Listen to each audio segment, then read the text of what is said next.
He fired head of TSA, Coast Guard, and gutted key aviation safety committees. I'm going to say it again. He fired head of TSA, Coast Guard, and gutted key aviation safety committees. And now we've seen two, not one, two aviation tragedies, two plane crashes since he did that. Two. One in DC and one in Philadelphia. Two. And he can try to blame DEI, diversity, equity, and inclusion. He can try to blame Barack Obama. He can try to blame Biden. He can try to blame Hillary Clinton and Bush. But I'm going to say it again. He fired head of TSA, Coast Guard, and gutted key aviation safety committees. Aviation safety committees. And trying to use diversity, equity, and inclusion as a scapegoat and say the words.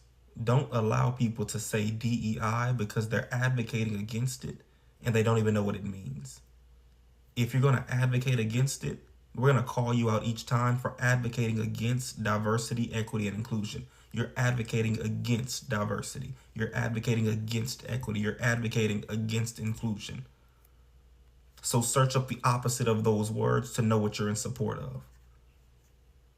But this idea, this way of thinking, and trying to blame diversity, equity, and inclusion for the tragedies that we've seen happen, for the aviation tragedies that we've seen happen, for the people who have lost their lives, you're trying to blame diversity, equity, and inclusion for that? That is one of the most ass-backward ways of thinking I've ever seen.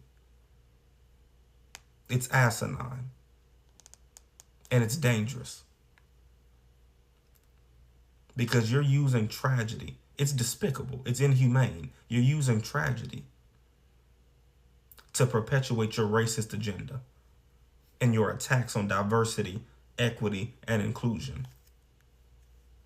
And not just racist, by the way, also sexist, also discriminatory, because people may not understand that diversity, equity, and inclusion initiatives include women, include veterans.